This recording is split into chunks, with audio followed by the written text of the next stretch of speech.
नमस्कार. मी अंजली हेमचंद्र माडगूळ.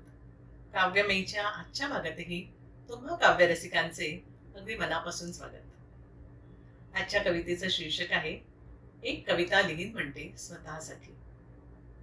तसं तर अगदी कॉलेजपासूनच मी कविता लिहिते.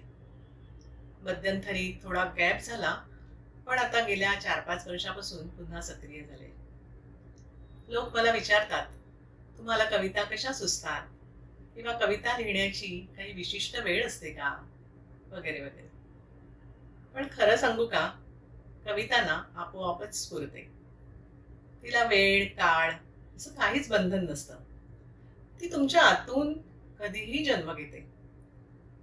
पण हो, कविता लिहिण्यासाठी संवेदनशील मन आणि स्वभावात भावुकपणा असणं, या दोन गोष्टी फारच आवश्यक आहेत.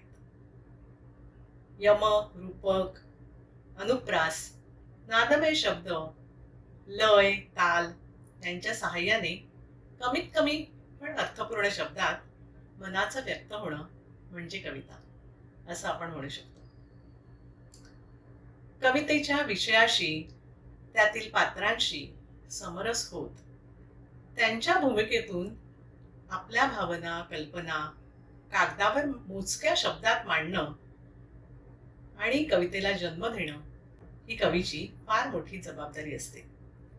आणि एकदा का कविता तयार झाली आणि ती लोकांसमोर ठेवली, की मात्र ती कविता कवीसाठी वैयक्तिक न राहता सार्वजनिक होऊन जाते. हेच मला आजच्या कवितेतून आपल्याला सांगायचंय. सादर करते आजची कविता, एक कविता लिहीन म्हणते स्वतःसाठी. माझ्या आजच्या कवितेचं शीर्षक आहे, एक कविता लिहीन म्हणते स्वतःसाठी. एक कविता लिहीन म्हणते मी स्वतःसाठी.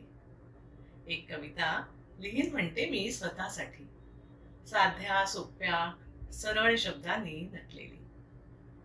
साध्या सोप्या सरळ शब्दांनी नटलेली, विचारांनी भारलेली, माझ्या मनातली, बंधन विरहित मुक्त छंदातली. एक कविता लिहीन म्हणते मी स्वतःसाठी. एक कविता लिहीन म्हणते मी स्वतःसाठी. साध्या सोप्या सरळ शब्दांनी नटलेली, विचारांनी भारलेली, माझ्या मनातली, बंधन विरहित मुक्त छंदातली. एक कविता असावी. एक कविता असावी फक्त माझी एकटीची. एक कविता असावी फक्त माझी एकटीची. लिहिता लिहिता विसरून जाईल मी ओळख स्वतःची.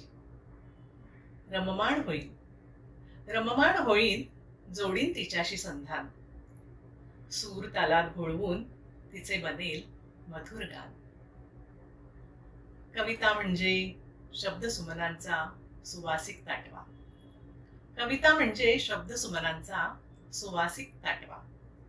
अनेक उपमांच्या कशिद्याचा सुंदर बटवा. अनमोल कडव्यांनी ओतप्रोत भरलेला घडा. अनमोल कडव्यांनी ओतप्रोत भरलेला घडा. कागदावर पडलेला अनुभवांचा अर्थपूर्ण सडा. कविता म्हणजे मनातल्या सुप्त भावनांना करून दिलेली स्वच्छंदी वाट. कविता म्हणजे मनातल्या सुप्त भावनांना करून दिलेली स्वच्छंदी वाट. अन मौनातून प्रकटलेला मुक्त विचारांचा थाट. स्थळ वेळ काळ नसते तिला कशाचेच कुंपण. स्थळ वेळ काळ नसते तिला कशाचेच कुंपण. नवनवीन कल्पना आणि वेचक शब्दांची शुद्ध गुंफण. उमगले अखेर सत्य. उमगले अखेर सत्य, कविता नसतेच वैयक्तिक कधीच कुणाची.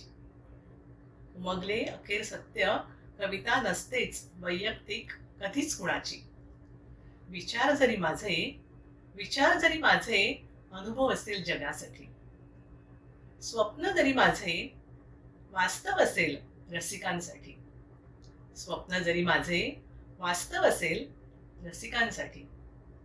लेखणी जरी माझी तरी कविता असेल साऱ्यांसाठी.